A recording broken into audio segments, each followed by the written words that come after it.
कल वजीर आज़म नरेंद्र मोदी ने अपनी तकरीर में कहा कि हैदराबाद को कांग्रेस और बीआरएस ने मजलिस को लीज पर दे दिया। कांग्रेस और बीआरएस के बीच जो अपीजमेंट का बॉन्ड है वो बहुत मजबूत है।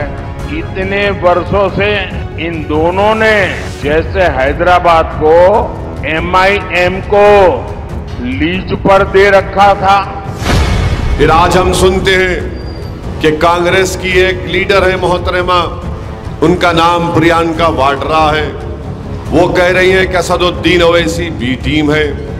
असदुद्दीन ओवैसी जी सीधा सीधा भाजपा के साथ काम कर रहे हैं। जहां जहां भाजपा को जरूरत है कि वो किसी को खड़ा कर दे, बाकी पार्टियों को पीछे रखने के लिए वो कर रहे हैं। फिर आप ये भी देखते हैं कि अमित शाह कहते हैं कि 40 साल से रजाकारों का कब्जा है हैदराबाद में।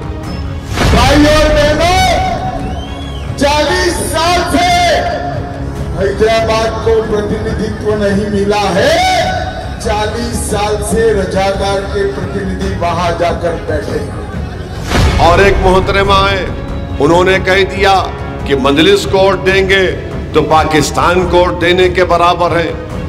मैं आप लोगों को इतना बताना चाहूंगी कि एमआईएम और कांग्रेस को अगर मतदान करते हैं तो वो सीधा मतदान पाकिस्तान को जाता है। एक और मोहतरमा आई है और तकरीर में कह दिया कि अगर हमको 15 सेकंड दे दिए तो हम ये कर देंगे।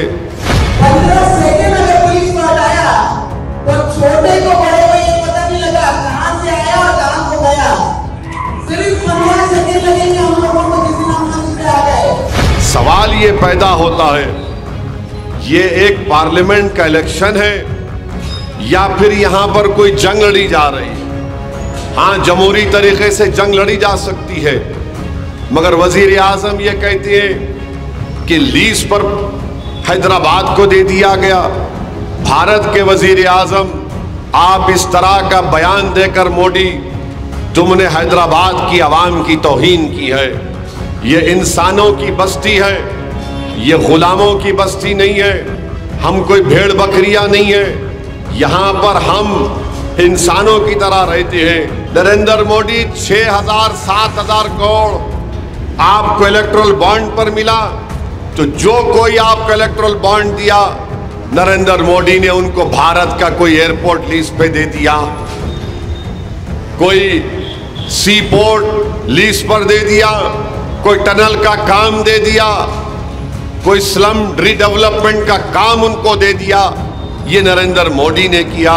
और नरेंद्र मोदी ये कह रहे हैं कि हैदराबाद को लीज पर मजलिस को दिया गया है।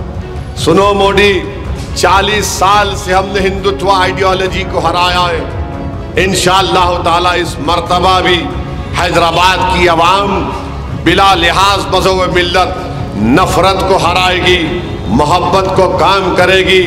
जो लोग हैदराबाद में फसाद बर्पा करना चाहते हैं, तुम्हारी पार्टी की कैंडिडेट जो तीर का निशाना इबादतगाह पर लिया, इंशाअल्लाह ताला हैदराबाद की आवाम नफरत को यहाँ पर बदतरीन शिकस्त देगी। हम हैदराबाद में कोई फसाद नहीं चाहते, हम हैदराबाद में कोई दंगा नहीं चाहते, मगर ये काम नरेंद्र मोदी की पार्टी करना चाहती है। अब आ जाइए, प्रियंका वाड्रा ये कहती है कि असदुद्दीन ओवैसी बी टीम है। अरे बताओ प्रियंका वाड्रा, आपका भाई अमेठी में हार गया तो क्या मैं वहां पर दूल्हे भाई बनकर इलेक्शन लड़ रहा था? बताओ प्रियंका वाड्रा, महाराष्ट्र में आप शिवसेना से अलायंस करते हैं, क्या उद्धव ठाकरे सेकुलर है? वो शिवसेना जिसके लोग 6 दिसंबर के दिन कहते हैं कि हमने जाकर वहां पर बाबरी मस्जिद को शहीद किया, आप उनके साथ बैठे हुए हैं। बताओ प्रियंका वाड्रा, पिछले बार 190 सीटों पर आपका और बीजेपी से मुकाबला हुआ, मैं नहीं था, आप 16 सीट जीते और मां बाकी सीट पर बीजेपी कामयाब हो गई। अब के बार शायद 300 सीट पर आप लोग मुकाबला कर रहे हैं। आप लिखकर बोल दो कितने सीट आप लोग जीतेंगे। यानी 2019 में 92% सीट आप हार गए। और बताओ प्रियंका वाड्रा, आप आम आदमी पार्टी से आपका अलायंस है दिल्ली में, वो बीजेपी का साथ देती है 370 निकालने में कश्मीर का। उत्तराखंड में यूनिफॉर्म सिविल कोड बीजेपी लाती तो आपकी पार्टी के एमएलए वॉइस वोट के जरिए यूनिफॉर्म सिविल कोड की तायीद करते हैं और हमसे कहते हैं हम बी टीम है। मेरे अजीज दोस्तों और बुजुर्गों, इन सब को मंजलिस से बड़ी तकलीफ है। सुनो मोदी, मैं आपसे कह रहा हूं, तुमसे कह रहा हूं, मौत से डरने वाले का नाम असदुद्दीन अवैसी नहीं है। मैं मरने को तैयार हूं।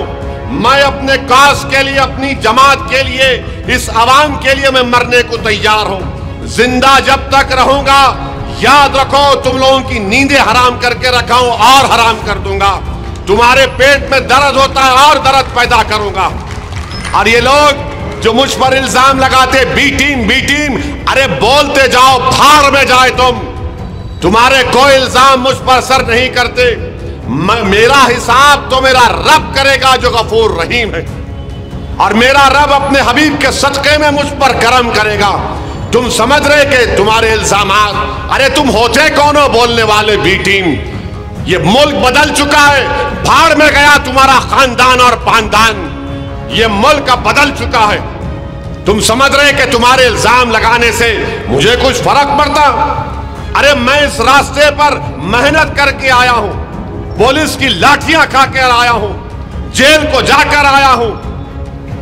तुम ये समझ रहे कि चमन में चल के मैं आया यहां पर? गोलियां चलाएंगे, अरे चलाओ गोली। डराएंगे, अरे कौन डरेगा? किसी के बाप से नहीं डरने वाले हम। असदुद्दीन अवैसी सिर्फ अल्लाह से डरता और अल्लाह से डरता रहेगा। मशीन के ऊपर जो पहला नंबर होगा वो पतंग के निशान का होगा। आप पहले नंबर के ऊपर आप पतंग के निशान पर बटन दबाइए।